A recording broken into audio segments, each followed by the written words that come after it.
Happy Thursday. It is Thursday when I'm recording this. I wanted to come on live because I just completed a 5.5 day dry fast. So I wanted to come on live to speak about that experience. If anyone comes on and they have questions, I'm happy to answer questions.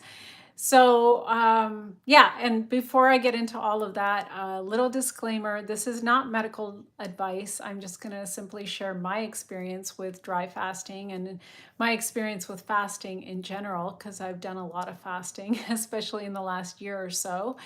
And I wanted to do this video because I see a lot of, like, especially in the dry fasting space, I've seen some, information floating around that isn't quite correct.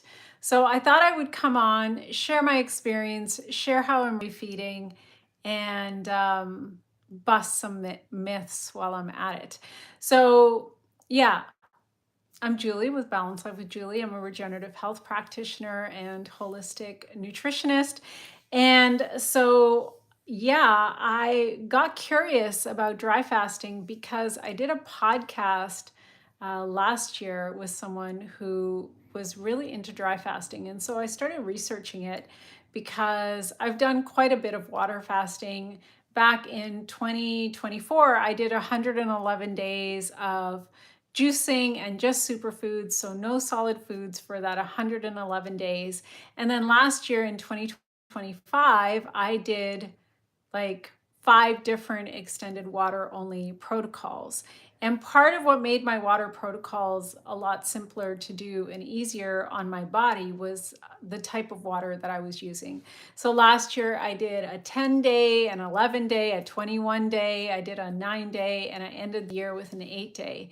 But as I was closing out the year, I became curious about dry fasting and did some research. And then I decided that I would dive in and literally dive in and give it a try. So, it was very, very interesting in terms of in what I accomplished in 5.5 days. It took me 21 days of doing water only. And so in dry fasting, it's like it's said that for every day that you do a dry fast, it's the equivalent of 3 days of water fasting. So you go into autophagy faster, you get into ketosis faster. And I did test this because I had these ketosis strips. And within 48 hours, I was in a state of ketosis. Um, but that said, I mean, it's not an easy thing to do. It's definitely challenging and difficult on the body. It's hard. Um, and you like all of the habits around food come up, all of the rituals that we have in our daily life. Like, I get up in the morning and I make this thing, and then I have this thing. And so much of our life revolves around food. And so when you're doing dry fasting, you can't even go for the water. Everything gets stripped away. And so it definitely is an opportunity to go a lot deeper. So yeah, like I said, I accomplished in 5.5 days what took me 21 days to accomplish in doing a water fast. But that there were very, very difficult times. Like day 3 was incredibly difficult for me. I was not in a good mood. I really wasn't in a good headspace, and I like what I have found in especially last year when I was doing so much water fasting is like when I get into that state, I'm doing a lot of praying. that's that's literally what I'm doing in my head. No matter what I'm doing, is like in the background I have a prayer running to like get me to the next moment, to the next moment, to the next moment. And so I want to share some of my results. So I noticed that with each passing day, I needed less and less sleep. Like yesterday, so not this morning, but the day before, I was up before 4 o'clock in the morning. I think I was up at like 3:30 in the morning, and I didn't feel tired. And so I just ended up meditating for a while. And this morning, I do wear a sleep tracker. And so this morning, I got about 6 hours of sleep, but I spent over 3 hours of that 6 hours in a state of deep sleep. So that was really, really powerful. So I ended up in the last few days, I've needed less and less sleep, but the sleep that I'm getting, I'm in a state of deep sleep, which is great. Um, Pain reduction. I had some inflammation in my body, and I started to notice within, I would say 48 hours, I started to feel very different in my body in terms of like, the little places in my body where I still have some aches and pains, like it went away um, pretty quickly. Let me just, how do I remove? There we go. Just got rid of someone. Um, and of course, weight loss. I ended up releasing over 10 pounds in 5.5 days. So really, really rapid weight loss. Although just keep in mind, so a lot of times people get into fasting because of the weight loss thing. That it's not, the weight loss shouldn't be the be all and the end all, especially since what ends up happening is a lot of that weight will come back. And it matters more how you refeed and what you're doing afterwards, because I've seen a lot of people,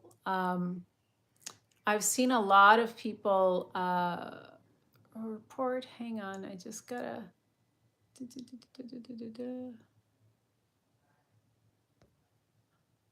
there we go. So there we go. And so what ends up happening is a lot of people will get into fasting for weight loss because they like seeing the numbers change on the scale. But what is more important is what you do after you lose the weight, right? So how you refeed and how you get yourself back into a regular routine. So sometimes what a lot of people do is they'll do fasting and then they break their fast incorrectly, which is why I'm doing this video to put this information out there. So if you do have questions related to water fasting or dry fasting, I'm happy to answer those. This is not a social live, just so that you know. I'm just putting this information out there. So yeah, I lost over 10 pounds in 5.5 days. Just a lot, feeling a lot better overall, calmer in my body. So here's the thing, in terms of prep, like I prepared properly. Like last year when I was doing all of that water fasting, every single water fast I went into, I prepared correctly. So I did a lot of prep work going into this fast as well, because I knew I wasn't even going to get to have water. So I needed to make sure that I was as strong as possible going into it and able to like go through the process of what I needed to accomplish during the dry fast. Um, I did learn some valuable lessons. I do want to attempt to do a longer dry fast, but it's really going to depend on my body and whether or not I have the fat stores on my body to be able to go longer. So I think I have enough for 10 days. I'm not sure if I can push it much past 10 days, but we'll see. And so some of the things that I would do differently next time is, as good as my prep was, I would prepare even more so. The other thing is making sure that we're in the first week of January. I'm back to work for the first time in a couple of weeks, so things are pretty busy and hectic. And therefore, I want to pick a time where I'm not working as much, where I have quiet time, where I can literally unplug from my phone and not be responsible for having to get back to anyone. Because I did find that trying to work and doing a dry fast, it was pretty intense at moments. And so it's not something that I want to repeat again, although I am curious about doing another longer dry fast. So the way that I have chosen to break my fast is I actually put some of these drops into this glass of water. It's been in there for a little while, so this helps to structure the water. It also puts some minerals in, and it's been in there for a little while. So what I'm going to add to the drops is I'm going to put in almost dropped it, molecular hydrogen tablet, LVIQ. And this is going to make some molecular hydrogen. It also has vitamin C and resveratrol and has components within it that support autophagy. So when you end a dry fast, you can't just go back to eating. I'm going to be doing water, bringing in some green juices for mineral support, and slowly going back towards eating. But I probably am not going to be able to eat any actual food until 3 or 4 days into this. So I just have to wait for the tablet to dissolve. When the tablet dissolves, this is what I'm going to have. And then I also am going to be drinking my molecular hydrogen water, which I have missed big time. This is also going to help support deeper hydration in the body. And it's going to help me just kind of coast through the day, because basically I have to slowly bring my body back to eating food. If I start eating food today, it actually is going to mess up my system, because my body has gotten used to not having any food in my system and not even any water. So it's even more intense than water fasting. So I will probably have 1 or 2 of these over the course of the day. I'll probably have a couple of these. And then for later today, I do have some coconut water that I'm going to have at some point. And then I made myself a green juice. This is with superfoods. And I put in some trace minerals, and also put in some support for decalcification of the pineal gland. So I will also have this probably at some point this afternoon. So first I'm going to have this, and then I'll wait a while. And when I feel like, oh, my body needs something, I will probably either have molecular hydrogen or I'll have a little bit of coconut water. And then later on today into the evening, that's when I'll probably have some of the superfoods and the green juice. It's going to take, this will probably be my routine for the next 2 to 3 days. And then the next thing I'll add in is probably some cold pressed juices with some fruit, but also with greens like celery and cucumber. And hopefully by Sunday, I can bring in some fruit. So when you're doing a protocol like this, it's really important to go slowly and take it easy on the body, because your digestive system has been, like my digestive system has been shut down since last Friday. And so I have to like slowly bring it back. And oftentimes some of the incorrect information that I see out there with regards to dry fasting is people will do a dry fast and then they'll, like, within 3 days they're eating animal products, which are literally the hardest thing for the human body to break down. And so when I'm doing a protocol like this, I keep in mind how the human body is designed, and that we're literally, we need the sun, we need we need mineral support in our bodies. So bringing in the minerals, bringing in the greens, more mineral support, and just making it as easy as possible for my body to get the nutrients in, while continuing to rest my digestive system and slowly bringing that digestive fire back up. And then bringing in fruit will be the first solid food I bring in, because fruit is actually the easiest, simplest thing for your body to break down. It creates minimal stress on your system. In fact, you're still resting your adrenals and your pancreas when you're eating fruit, because your body's not having to deal with fat or anything like that. So I'm probably going to keep it like, once I bring the fruit in, it's probably going to be lots of green superfoods, lots of juicing, and the fruit. And that's probably going to be my protocol for a little while I'm hoping for probably at least about 95 days. And then I'll transition and bring some more veggies in, some sprouts and that kind of stuff.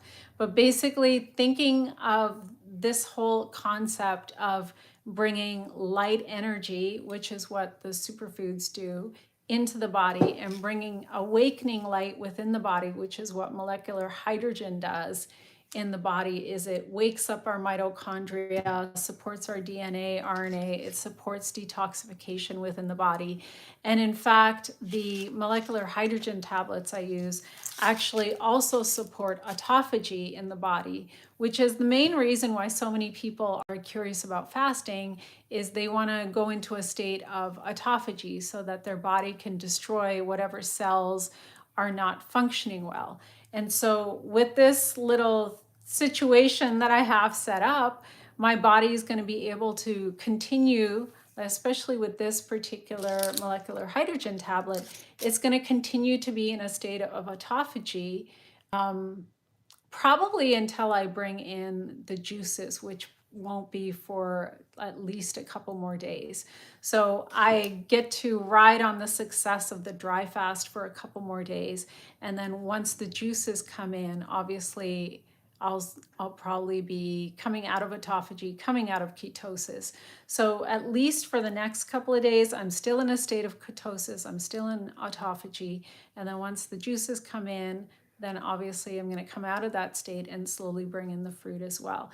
But I want to make sure that I'm bringing in foods that the human body is naturally designed for, that are easy on the digestive system, taking it simple, day by day by day, not doing something silly. Like I actually saw somebody who's a doctor, a medical doctor, who posted about eating a steak within like 2 days of breaking a dry fast, which to me is the most ridiculous thing that you can be putting into your body after a dry fast. Like I feel so cleansed out and purified that I'm actually inspired. Like in terms of food cravings, like throughout my dry fast, I didn't really feel hungry.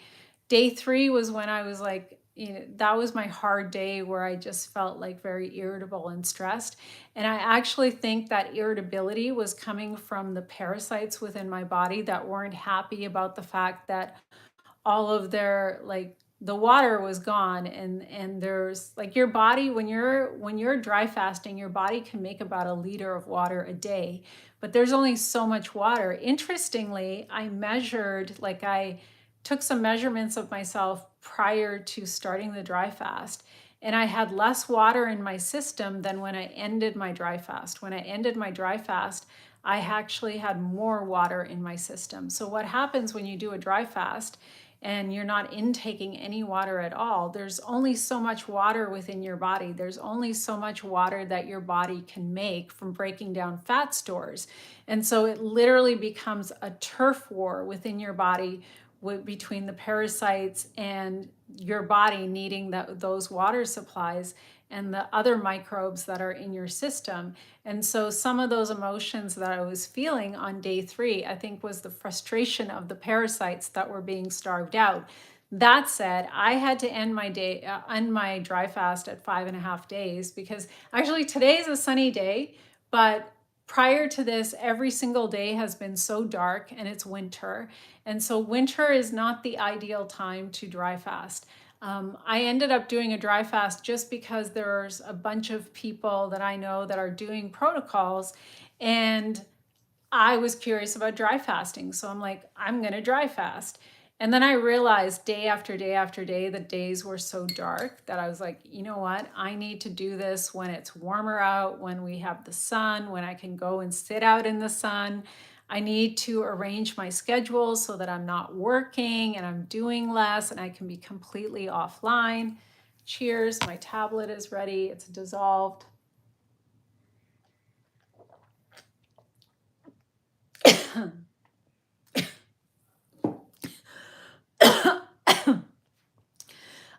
I mean it when I say that you have to take it easy when you end a dry fast. Like you can't, I notice even my voice, it's not as strong as it normally is.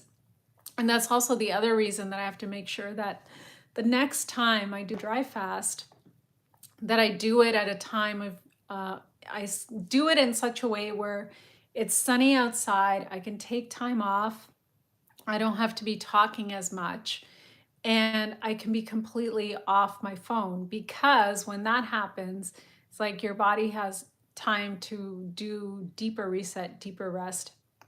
Somebody asked, did those unhappy parasites and toxins cause you to feel unwell? Yes. So that's what will happen when you're trying to do anything to get rid of the parasites. They are going to mess with your mood. They're going to drive cravings. They're going to tell you that it's time to break the fast.